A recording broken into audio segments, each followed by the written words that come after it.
Hi everyone, welcome back to my channel for another video. Today it'll be all about watches, mainly classic watches. I'll be featuring the brands like Omega and Rolex and comparing them to each other, but also including things like how a watch is invented, when were they invented, how they've played an important part in the film industry, and much more. With that all said, let's get to it. First off, let's set our minds way back to the 16th century, where the very first clockwork was made and worn in Germany, in cities Augsburg and Nuremberg. Clockmaker Peter Highland was the one given credit for being the inventor of the watch, as he's well known of the years between 1485 and 1542 in Nuremberg.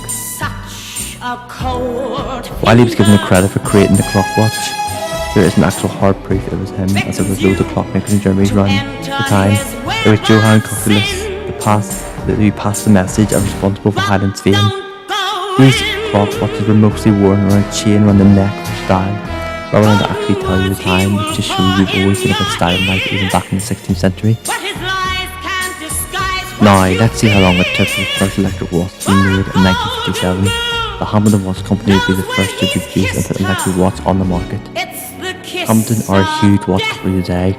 They are flying, not only selling thousands of watches a year, but they are sponsoring films such as Dune Part 2 and Christopher Nolan's 2020 film Tenet, starring Robert Pattinson and John David Washington.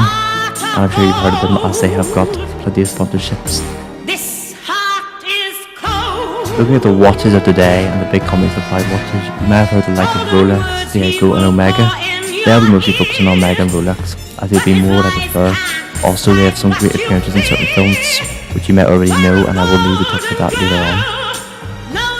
Why I like Rolex watches is they may be expensive, but I think anyone can agree.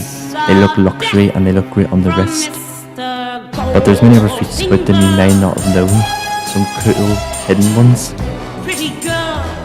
such as there's actually the winding crown on a Rolex watch is made up of 10 different parts and is hermetically under the watch case so that it is put on tight, and these are the type of efforts they have to go in to produce top class watches. Rolex say your watch can run a few seconds fast at night or a few seconds slow for the way you move your watch, which is interesting. It'll be an interesting thing for anyone who has one to test out whether or not it's true. Next, let's talk about another watch company that started in 1903 called Omega.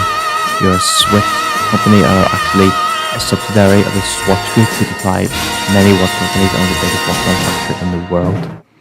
So why do I like Omega watches? Omega watches are stylish and present. They look great and they have that famous name. With a nice suit and a nice trendy look, you know, very manly kind of classic look. The watch just goes so well with it, especially with a nice black suit.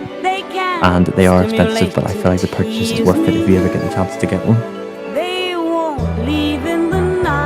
Not all watches are really expensive though. There are some makes that are a bit more affordable. Casio, Loris and Fossil, these are companies that can produce watches from around 60 to 100. They do also produce more expensive ones, but they have more of a wide range and give you more of an option. And their quality is very acceptable, and many people that buy those watches, it does them a long time. Now let's talk about James Bond, a character we all know and a character that's been around for many years. James Bond, a super fictional character, has played a big part in watches and has been sponsored more than a few times, been sponsored nearly every film, way back starting off in Dr. No in 1962. Classic watches such as Rolex, Omega, Tag Heuer and Seiko have sponsored the Bond films.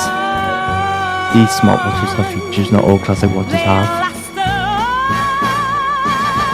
such as because they were made for a Bond film, they had to be specifically made in ways that would stand out and make the crowd be wowed and bring people into the audience. Going back to the very first Bond film released in 1962, introduced into the world of 007, would be Sean Connery in Dr. No, and Sean Connery looked the part perfectly and looked good, but when he put that watch on, did it change him, and it was a Rolex Ref 653 that took stage, and it is one of the nicest Bond watches ever used in today's world. And my personal favourite Bond watch that has been used is out of the 27 that I'll just add that have been used since the start, would be the Rolex Ref 16610 that Timothy Dalton used in License to Kill. Now while I like this watches, I just feel like it looks the best and it looked so good in the film. Not to mention, I think License to Kill is a good, entertaining watch. Not to mention, I also love the Gladys Knight theme song as well. What I need to mention first of all, I talk about James Bond is which Bond was the most expensive watch and what film.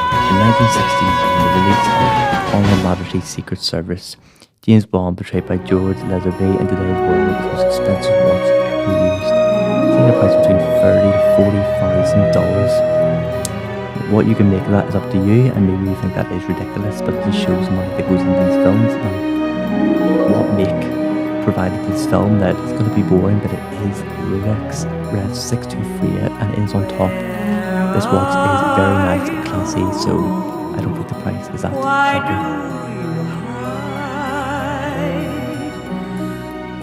You may have seen the film released in 2000 called American Psycho starring Christian Bale. This film has been highly criticized in the past for some of the scenes with Patrick Bateman in the film and an overall perspective of life of how dark it is. He does wear a nice watch in the film, is what we are interested in. Seiko 5 SNX J90 was the watch he used, and for years many people reported he used a two-tone Rolex date 16013. It didn't matter what watch he actually used in the film because the same rule applied for Seiko and Rolex. He couldn't have the watch on when he was exposing any bodies, as that would damage the reputation. Now I think it's time we address the fact of how in recent years we've changed our nation from classic watches to smartwatches. As a person who's interested in smartwatches, I don't particularly, the person that doesn't think smartwatches are nice, I don't particularly think that it's good that we're changing that way. I feel like classic watch is a proper watch, but smartwatch is more for your own exercising and running.